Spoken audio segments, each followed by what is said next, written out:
Good afternoon, everyone, and welcome to our CAWASA Wednesday webinar. I'm Ignatius Jean, the Executive Director of CAWASA. We're pleased to have you again for another webinar. Today,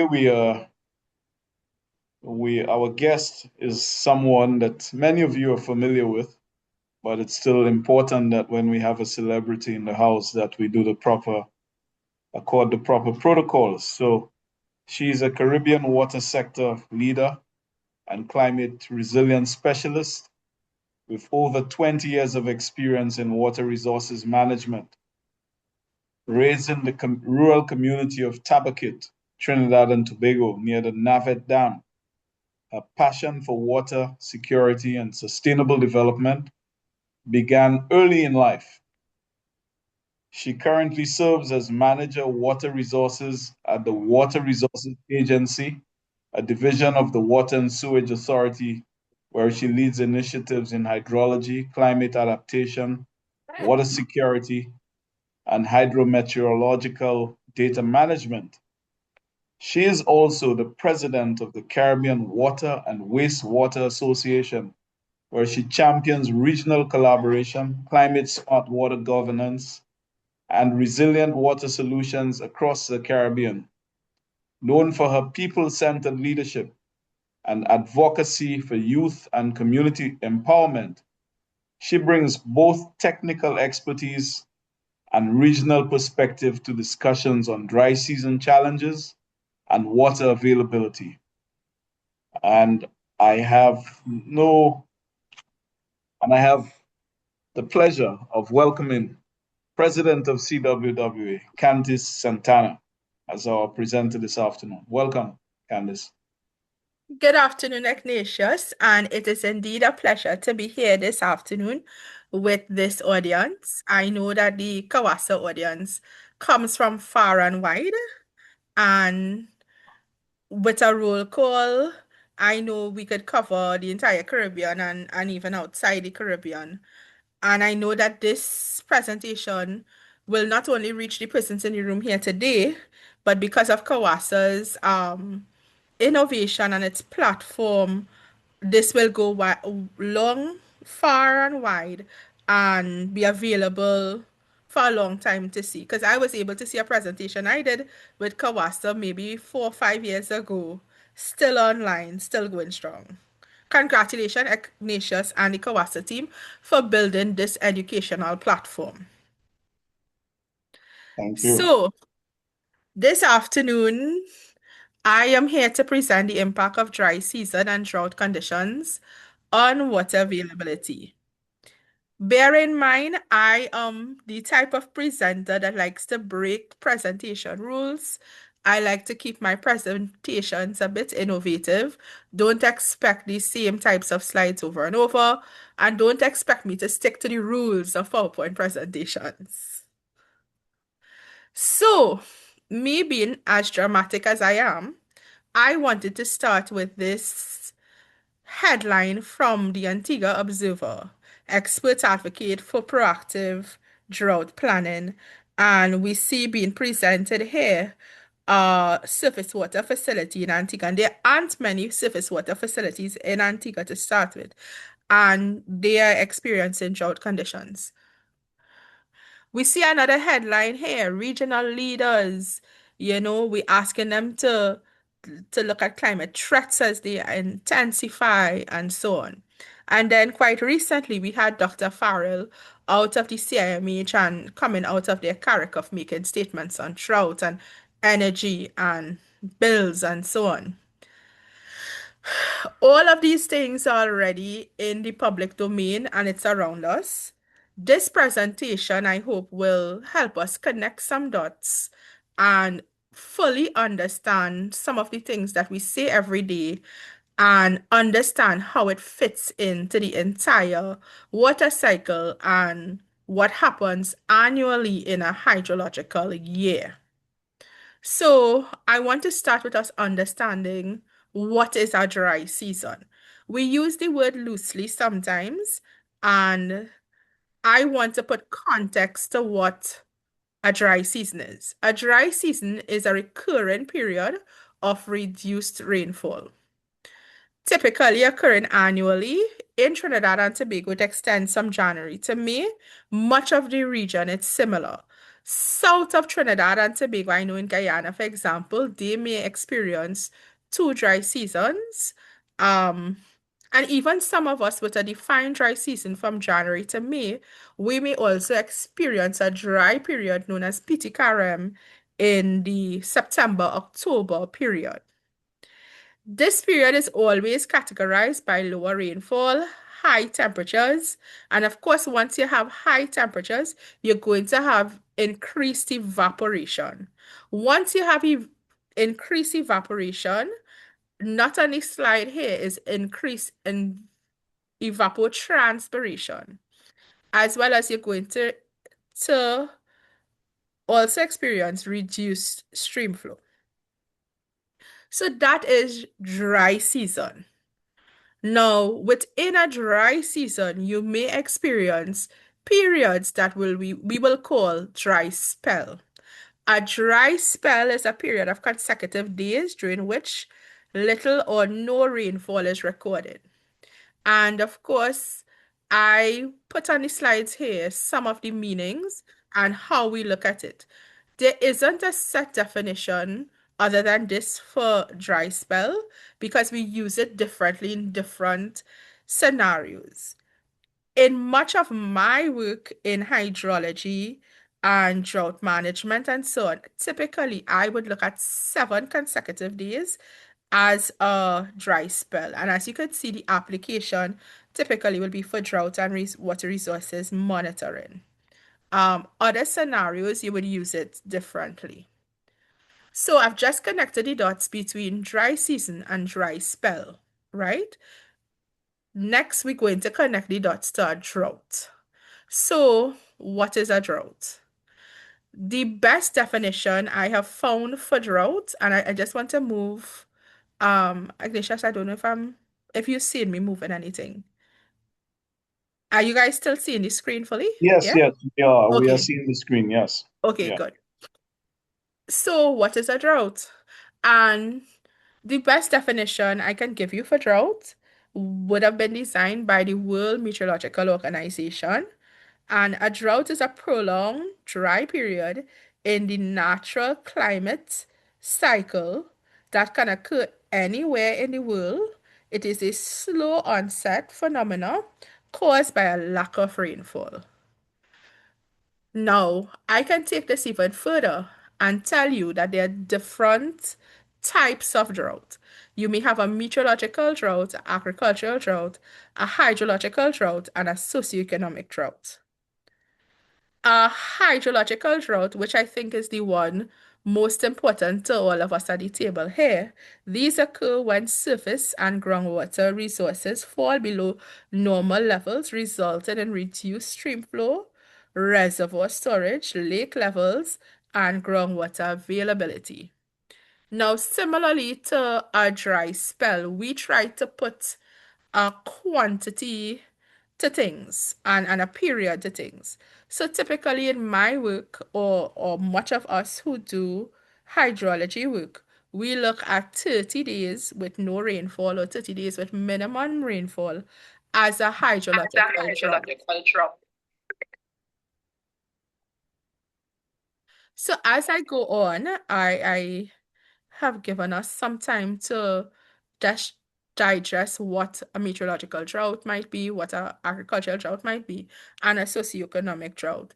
So we getting hotter as us as Caribbean people will say. We went from 7 days to 30 days. We understand that a dry season is a period with low rainfall. So it's intensifying essentially from dry season to dry spell to drought, we getting more intense. I also wanted to put this table up and I will give these slides to Ignatius to distribute because I feel these slides are some good slides on this matter. One of the things I want to essentially point out is when you look at a meteorological drought, you're looking at just rainfall deficit. When you're looking at an agricultural drought, you're looking at a decrease in your soil moisture. Hydrological drought, you're looking at reduction in stream flow, reservoir storage, groundwater levels. And a socioeconomic drought is where you look at a decline, significant decline in water supply.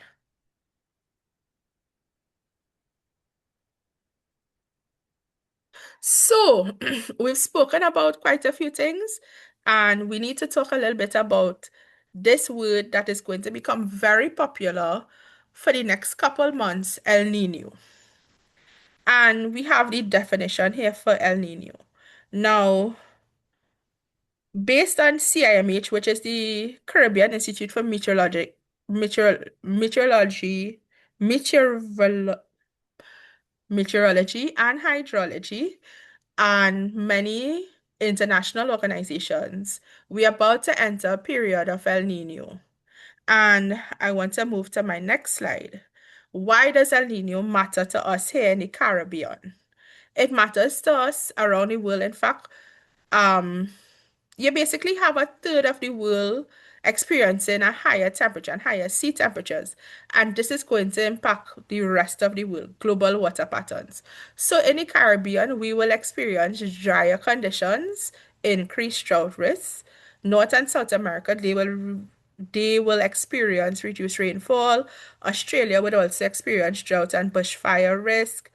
Um, Western United States, on the other hand, they will experience wetter conditions. Southern United States, they will experience cooler and wetter winters. Eastern Africa, they will experience increased rainfall and flood. So different areas of the world will be impacted differently because of this phenomena. Us in the Caribbean, we would experience longer dry periods, more frequent droughts, more intense drought events, and increased water stress. Increased water stress is something that then impacts us all. And tying this back all into water availability. Water availability depends on four major things: rainfall, surface water storage, and surface water storage would include the water in our rivers, lakes, intakes, reservoirs, groundwater recharge, and that would include all the water in our aquifers, subaquifers, aqueducts. And of course, all of this is also dependent on watershed health. And when I say watershed health, what I'm referring to is our forested areas, especially those at a higher topography that allow for buffer when rainfall fall. And we have seen how significant bushfires and so on affect our watershed health during dry periods. Dry season and drought, they really come and disrupt normal water cycle phenomena or the normal flow of the water cycle. So we experience less rainfall. With less rainfall will come less infiltration. That less infiltration will cause reduced groundwater recharge. Once you have all of this happening, including the low rainfall, you'll have reduced river flows. And once all of that is happening, you're going to have declining reservoir levels. I hope I'm connecting the dots here from rainfall happening to infiltration happening, you having surface water and groundwater flows, and all of this also impacting your reservoirs. And all of it starts with your dry season. Connecting your dots between your dry season, when we do have dry spells, how that will put stress because there's less rainfall happening during a dry spell. You might have increased evaporation, higher temperatures during the dry spell.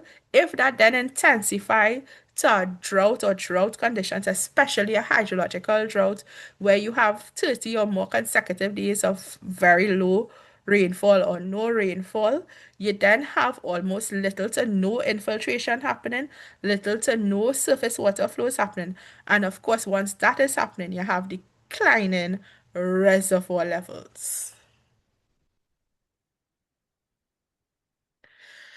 So now it's time for us to speak about the impacts as promised. The impact on rivers and streams. Of course, you're going to have reduced stream flow, reduced discharge happening in your river system. And for those of us who pay close attention to our river discharge, your discharge measurements, of course, going to be much lower. You may even have ponding of your rivers, and in some cases, your rivers run dry. You're going to have, of course, the drying of the tributaries, and all of that will also impact your reservoirs and your intakes. And you're going to have some decline in water quality. I'm going to speak a little bit about water quality further in the presentation. The consequence of the impacts on the surface water sources, you're going to have a reduce in water production. And I'm sure many of us may be paying attention to what is happening in St. Vincent and Grenada, where they would have had a decline in their surface water and intakes and so on. And you're going to have these public notifications going out of reduce water production. The plants and the treatment plant capacities, of course, reduce.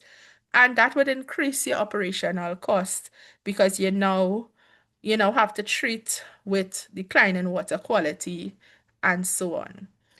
During these periods, several countries around the region might depend on alternative sources of water.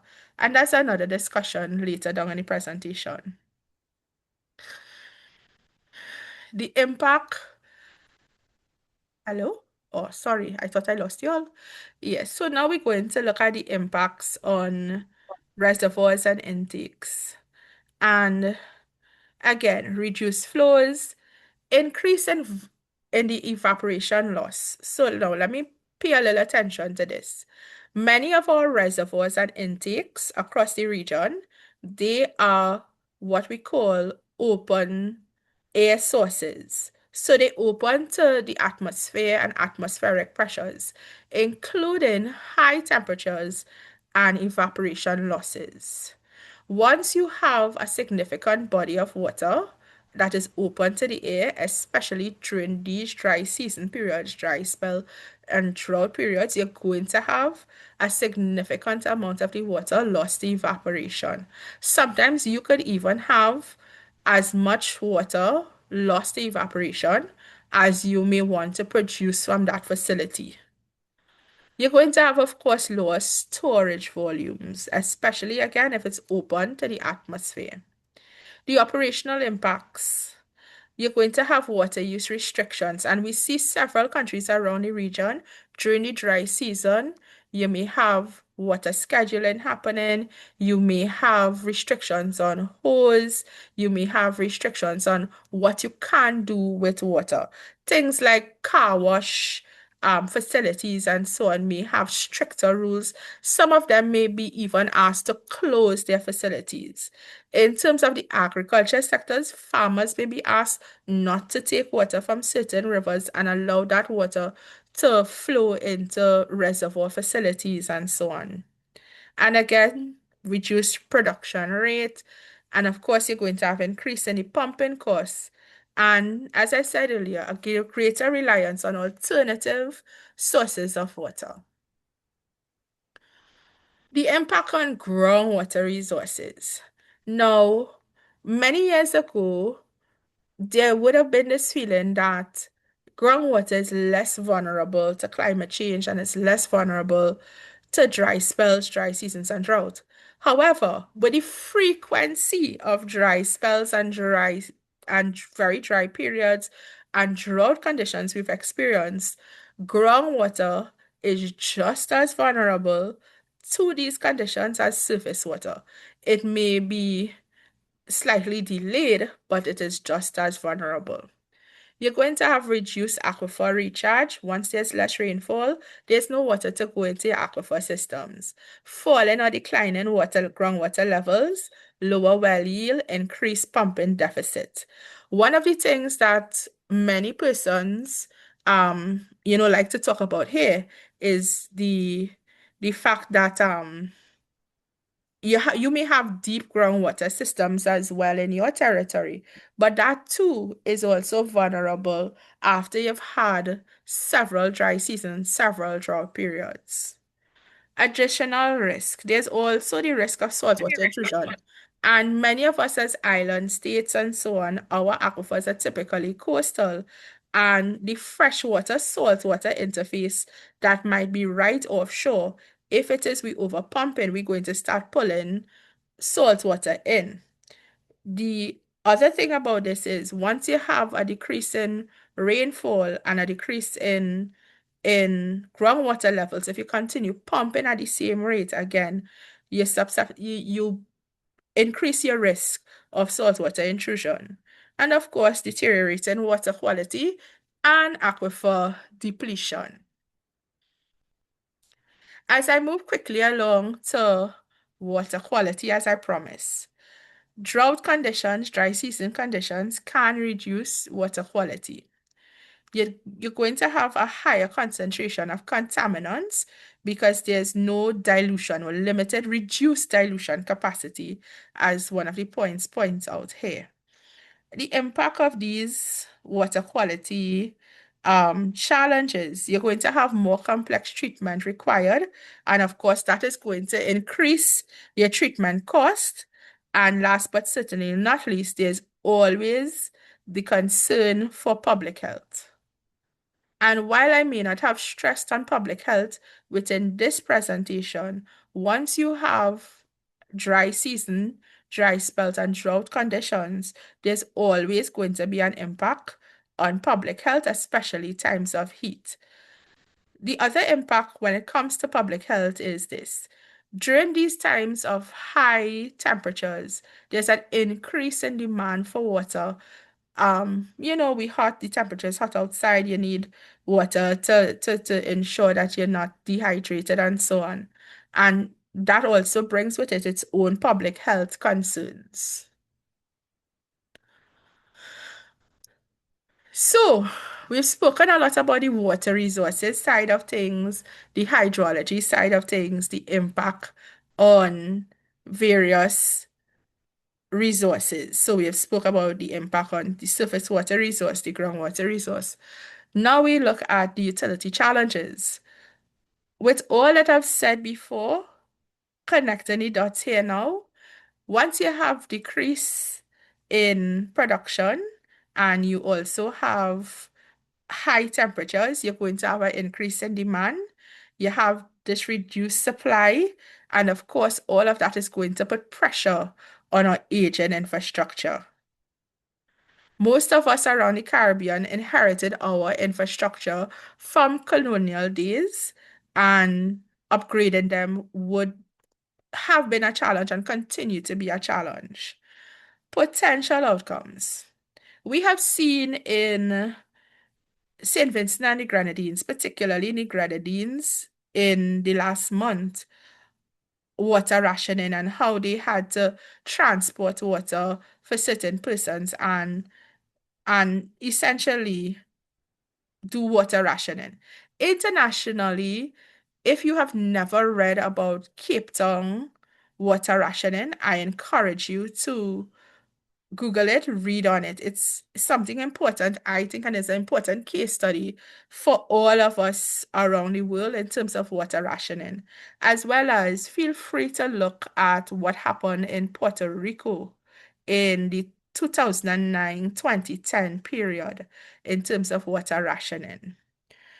Reduce surface levels. Of course, if you have less production, you have reduced surface levels, and that will impact persons receiving water 24/7.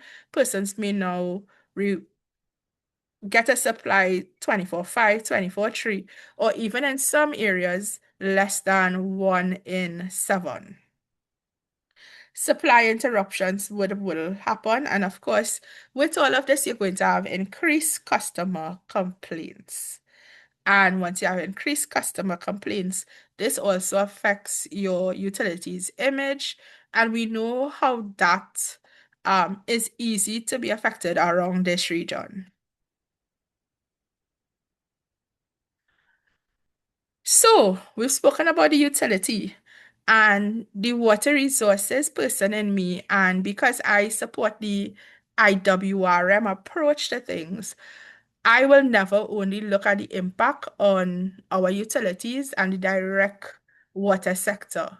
I will also want to point out the impact on other areas. Around the Caribbean, a significant amount of water is used by the agriculture sector, and the agriculture sector is also an economic driver in this region.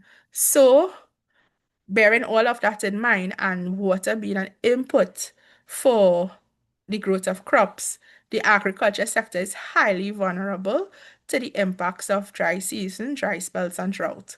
You're going to have a reduce in irrigation water, crop stress, your lower yield, livestock challenges. And in terms of the economic consequences, you're going to have an increase in food prices, reduce farmer income, food security concerns. And for much of us, we may have issues when it comes to the importation of food items because that will also impact the food prices that we pay. Of course, in looking at the agriculture sector, we also need to look at other sectors that would be affected by decline in rainfall, dry season, dry spells, and drought. So water is essential for economic activities. The manufacturing sector, and that would include food processing, food and beverage, and so on. And we know we have the rum factories, the food factories around this region. A major input in the manufacturing industry, of course, would be water, even water for cooling purposes, and that will also tie in energy production. The tourism sector, which is a major economic driver around this region as well, is also very much dependent on water supply for cleaning, for water, for sanitation purposes, and so on. And the potential impact, reduce productivity, increase operational costs, and of course, business interruptions. Ladies and gentlemen, never forget the important role that we in the water sector play in the economic activities that happen around this region and how our jobs impact the jobs of the rest of the sector and the business that is generated in the rest of the sector. Of course, I will never want to forget vulnerable groups and us talking about community experience. My own experience coming from a rural community will always drive me to point this out and factor this into the conversation. If you have water shortages, increased household costs, reduced sanitation and health concerns, especially in rural communities or vulnerable communities, you affect their ability to be productive and their ability to thrive as communities. So we must also pay attention to vulnerable groups, low-income households, elderly population, small farmers. Now, I know traditionally in vulnerable groups, we would always want to put gender and women and youth here. I have started not to put us in vulnerable groups, and I say us anymore. I feel as though we are paying attention to the woman, the role of women and youth in the Caribbean. It may not be at the level that we want it to be, but I feel that we should no longer put us in vulnerable groups, but still speak on it when we speak about these things. The impact on the environment is also important in the Caribbean. Much of our environment would also fall as part of our attractiveness to tourism. And we must look to protect our habitat. And you're going to have some degradation of your fish farms and fish nurseries and so on when you have these low temperatures. You're going to have a loss in biodiversity, reduced wetland health, and of course the long-term effects in terms of the ecosystem imbalance and reduce resilience to future climate shock. If your environment is already vulnerable, you can't withstand much of future shocks. These are things we need to always factor into the conversation and not only pay attention to the impact on the utility and the impact on the surface water and groundwater source, but look at the downstream impact on our total environment or holistic environment. What is the science telling us? The science is telling us that the Caribbean is projected to experience higher temperatures. We're going to be more vulnerable to rainfall. There's going to be a greater frequency in terms of drought and greater evaporation losses. The implication, water security, and there's going to be a water scarcity risk expected to increase. All is not lost. We need to increase our monitoring. In terms of our meteorological services, we continue to monitor across the Caribbean, rainfall deficit, dry spells duration. In terms of hydrology, we are doing a significant amount of work in terms of rainfall storage, reservoir storage, sorry, river flows, groundwater levels. We are understanding all of these parameters. We are collecting the data. In terms of the operational costs, we're looking at water demand, production levels, and of course, early warning enables us to act early. What happens when we collect all these data sets and so on? We are now able to make informed decisions. We are able to make better decisions, and we're able to use the science to enlighten us on what we should be doing and what we should not be doing. Drought preparedness and management.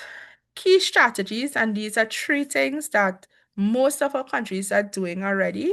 What we may need to do is amplify them. One, two, mainstream them.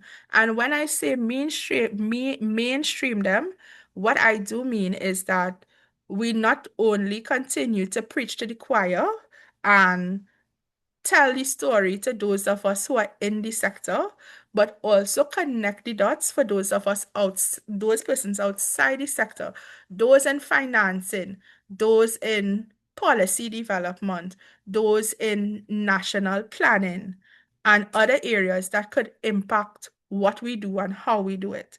So, of course, you're going to have your drought monitoring systems, your drought management plans, your demand plans, and your demand plans for demand management and demand plans for water. And of course, within this area, you're going to look at your other sectors. And last but certainly not least, in mainstreaming all of this, public awareness campaigns. Building water resilience. On the supply side, you're going to have reservoir development, groundwater development. And when we talk about alternatives to your surface water and groundwater source in the Caribbean, we talk in desalination, but we all know how expensive desalination can be and how energy intensive it can be. Last but certainly not least, I believe that rural communities still have a chance to do rainwater harvesting and utilize that water in periods of dry season, dry spells, and so on.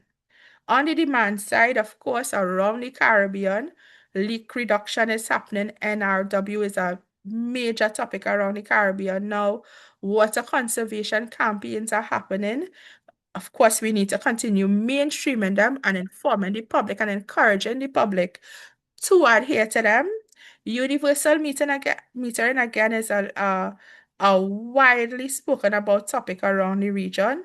Efficient water use, and efficient water use is significant to every single sector, from the agriculture sector, tourism, to of course us in our homes and how we utilize water. So some key takeaways and a call to action from my presentation today. Dry seasons are normal, very normal. They happen every single year. Droughts are not. Droughts affect surface water sources, groundwater ecosystem and sources, and of course, in the long run, they can affect communities. Climate change is increasing drought risk. Monitoring and early warning are critical, and those are critical to our decision-making process. Water conservation and resilient investments are essential, and they will happen and could happen in very different spaces and places. And of course, it's a multi layer approach to address this issue of how dry season, dry spells, and droughts affect our water. Last but certainly not least, my final thoughts this afternoon that I want to share with you. Water security is everyone's business, not just those of us here in this presentation, not just the persons in the water sector, but everyone's business. Preparing for drought today protects our communities, economies, and ecosystems tomorrow. Given that today is also the 3rd of June, and on the 5th of June, in 2 days' time, we will celebrate World Environment Day, and the topic this year, of course, is climate change.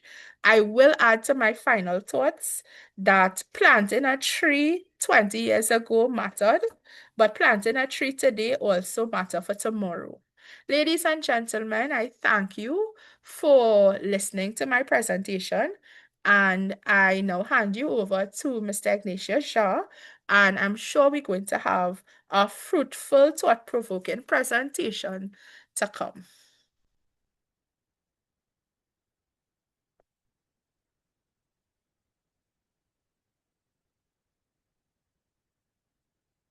Ignatius, the floor is yours. Yeah, thank you. Thank you, Candice, for your thought-provoking presentation and very comprehensive presentation. I now open the floor to our participants. Floor is yours. Any questions you have for Candice? The chat room is blank so far. But while we await um, for interventions, I would ask you, Candice, that we have, you say that dry season is normal and droughts are not. But why is it that every year we seem to have a recurring situation throughout the island chain of the situation that we have with water scarcity and the sort of reactionary reactions that take place by everyone in saying, how is it that the utilities do not have water to supply us, and why are there water outages? Is there something that we are not doing right? So, what I will say is this, Ignatius. Um, Sometimes we may not have the water, fresh water available in the spaces that we need them. So, for instance, in some of our islands, we may have a significant amount of water on the eastern side, and most of our populations and where the water is actually required might be on the western side. In addition to that, we have um the temporal differences in how we receive water. Some of us receive a significant amount of water, of course, in the wet season. And even within the dry season, we do record some amount of water and some amount of rainfall happening. As time progressed, though, what we've seen with much of the data, and this is something that I have been looking at actively in terms of the data, our dry seasons across the region seems to be getting drier than it would have been 20, 30 years ago, right? In addition to that, I hear many persons talk about us and our utilities you know, now having so many restrictions and so on. Sometimes those restrictions are because of where we are and the population development in some areas. Some areas, the water utility may have had um the ability to supply a particular area. And when you add additional developments, additional housing, additional commercial activities within that area, we have gone above the what is the capacity of the utility for that particular area. So you now have to do some level of scheduling. And if you have lower rainfall, lower supply is going to affect you being able to meet the demands of those areas. So it's multi-layered in my opinion. Over the years, they've said that drought, I mean, and I hold strong to that drought is not normal. What I think we might want to replace that is not normal with is that is an increasing phenomena. So it has become what seems to be normal now.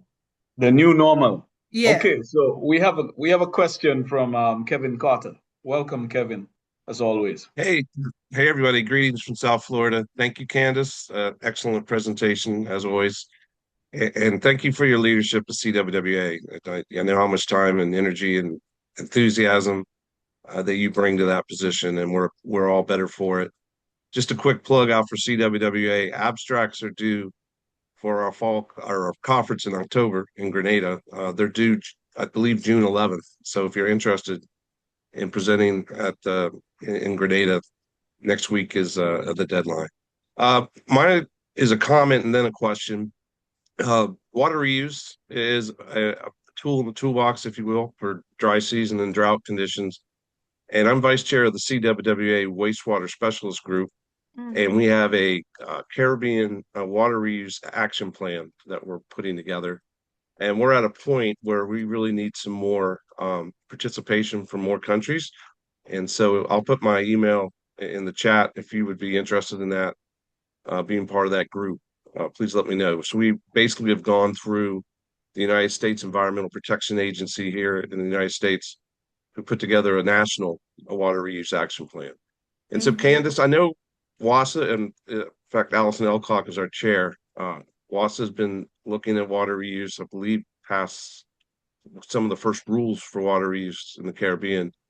From your perspective, in watersheds and water resources, how do you see water reuse as a potential tool in the region? I see water reuse as an alternative source of water, similar to desalination is an alternative to the traditional surface water and groundwater source.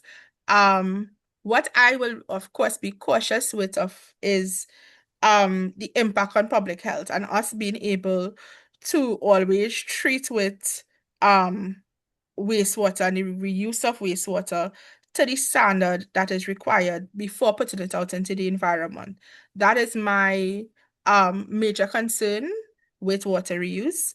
I know in Barbados, for example, within recent times, they would have received some level of funding to do water recycling, water reuse for agriculture, for irrigation purposes, and so on. And I think all of that is important, and it's important for us to look at it now. It's also important for us to collect the data and quantify how much water we can reuse and how much water we could put back into the system and add it, of course, to the water availability. And of course, if you're going to have it for agricultural purposes, it then means that there might be some fresh water within your system that you might free up from the agriculture sector to go to another sector or vice versa. Yeah. Great, thank you. All right, thank you, Kevin. Any other questions, please? Feel free you could put Hi, them in the good chat. afternoon. Can you hear Right. me? Yes, Timothy, please. Yes, although this is not really PO. my area, but Timothy Augustus here out of Trinidad and Tobago, professional operator, wastewater. Candice, I would really like to know how strong, or is there really a collaboration between the Water Resource Department, between EMA, between the Land Settlement Agency, and other agencies that deal with protection of the environment, dealing with, unlicensed quarrying, anything that could affect the water. Of course, Timothy, there are several committees, agency, initiatives in place. Whether it's under the EMA, through the EMA Act, through national planning, through the Ministry of Planning and so on. Several things are happening. And I'm sure that much of it will makes its way to the public domain in short time. But several things are happening. But I will not be able to speak on it. Okay. Yeah. All right, thank you. You're welcome. Yep, floor is open. I don't see anything in the chat, but I think in as many, you spoke as well of the alternative sources that we may tap on, and of course, one of which is desalination, which there's always the fear of the high cost because of the high energy requirements. But the situation can be, what would be the other cost for not having sufficient water to supply the Exactly. population? And if annually you have that recurring situation, wouldn't it make sense to consider investing in Yeah. such alternatives? Definitely. From where I sit, Ignatius, I think that the development of desalination around the Caribbean is essential, especially to meet future demand. And when you look at the growth of our economies, the growth of population, and all of these things, it's going to be a requirement. What we might need to do, though, is as a region, and I am high on research and development, as a region, we may also need to look at, specific to our region, how do we reduce the cost of this desalination for us, and how we might want to use renewable energy, for example, as a measure of reducing the cost of desalination.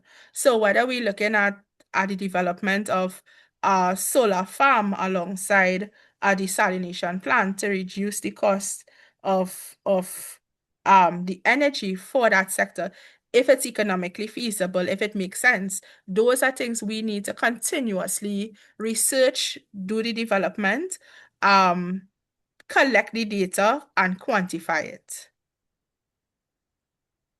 Okay, I wanted to tease a little more with another alternative source, and I have just shared my screen. What do you think Okay, and of not just rate? now.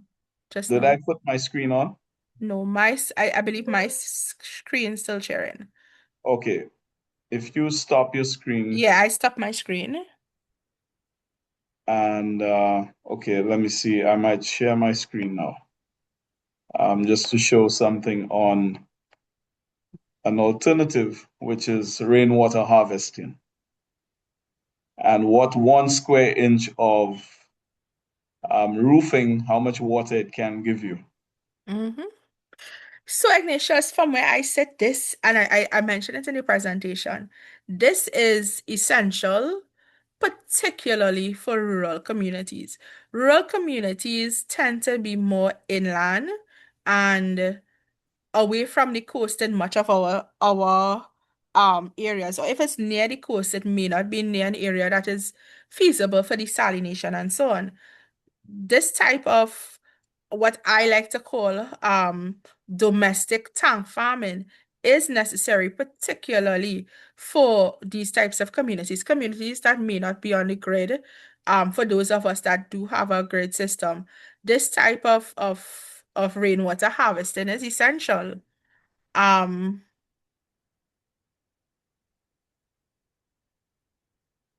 I think I lost you. Oh, your mic yeah, may have gone off. Yeah, sorry. yeah. This type of rainwater harvesting, I think, is essential, especially for rural communities. It's also essential for me at the household level, um, particularly as a secondary water supply.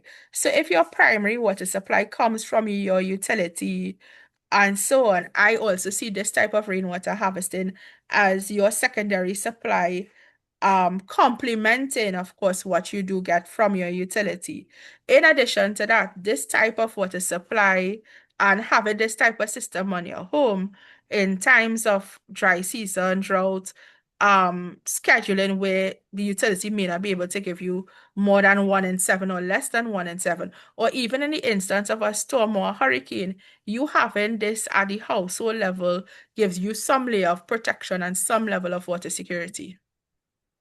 Yeah, so indeed, yeah, it is about having a backup plan, as I like to tell people, similar to those where you don't have abundance of energy, likewise, that you would have a standby generator or some solar or PV system to give you backup in the case of an emergency. And I think we need to move our people to that concept because we have tended, well, of course, we rely on our utilities, but our utilities are under immense pressure with aging infrastructure, as well as keeping pace with the expansion of and urbanization that is taking place rapidly in our region.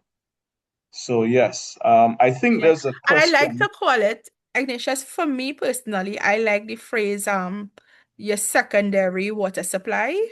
Yeah. Um, you know, it sends home the message that yes, your primary water supply will come from your utility, but that may not always be so. So you need to have, as you say, a backup system or a secondary water supply source. Yeah, we have a question here from who's that? Ella. What are your ideas, suggestions, and or plans for reducing water use and save water? What do you think will be most effective? And Oh, from that's loaded. Um, so let me say this, sir. Lena, I on an individual level, right? I already live a low water budget lifestyle in that um typically in my home, all my faucets and so on are low flow. I reuse what type of water, some of the water that I would have used in my household and so on. So in terms of my household, I am already on a low water budget. I am using water as efficiently as I possibly can, but that's not everybody in society.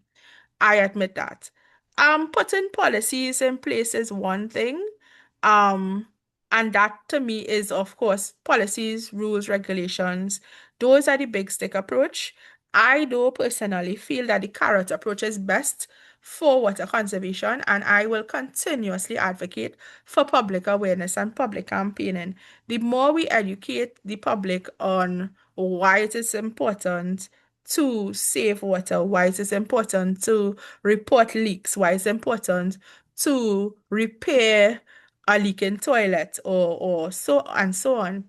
I feel as though that is a more long-term impact than us just putting in policies, laws, and regulation that you need to police people. The other thing is, once you go the direction of universal metering, and there's a cost attached to water, and that cost increase or will increase with the more water you use. That, of course, is another effective, very effective approach. But as I said in the beginning, I always advocate for us educating people on why, why and how they should save water. I think you have another question, or you may have responded to it already about can policy enforcement be a major factor to implementation? And by your experience, how does this affect implementation of these kinds of initiatives? I somewhat answered that already. Yes.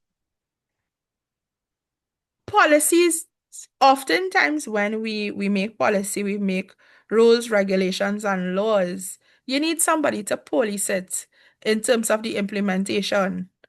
Um, and I genuinely feel that water is one of those resources that once people are educated on it, um, policing is something that is going to reduce.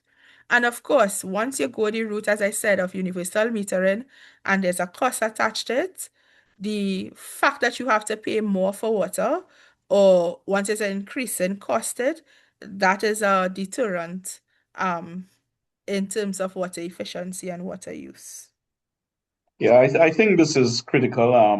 But I think in many jurisdictions, people already have meters, but still, it is the tariffs that are charged as compared to Low. what perhaps you pay for electricity or for using your phones, your smartphones.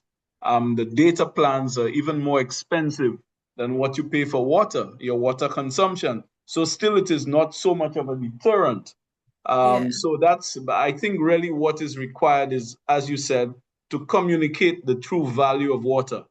Um, Mhm. there's another question here. Water collection from rain was typically the norm in the Caribbean. I believe for households, can we go back to perhaps from the home building side as a requirement?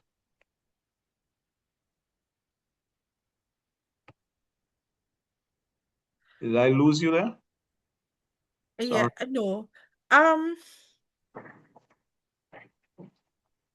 we can in some instances. In some instances, I don't know how practical this might be, particularly in some of our urban settlements, where we're moving away from single unit homes to these townhouse type facilities. I mean, in those types of facilities, you could collect, of course, your rainwater to do sanitation type things around the property and so on. Yeah, I think in some jurisdictions, for example, I think it is in the USVI and Mm-hmm. some of the Virgin Islands, and I Yes, think part of their building codes. Aquila, it is that the building code, it's mandatory for Mm-hmm. every bit of building that is coming up, whether domestic or commercial, that you must show storage capacity of for rainwater.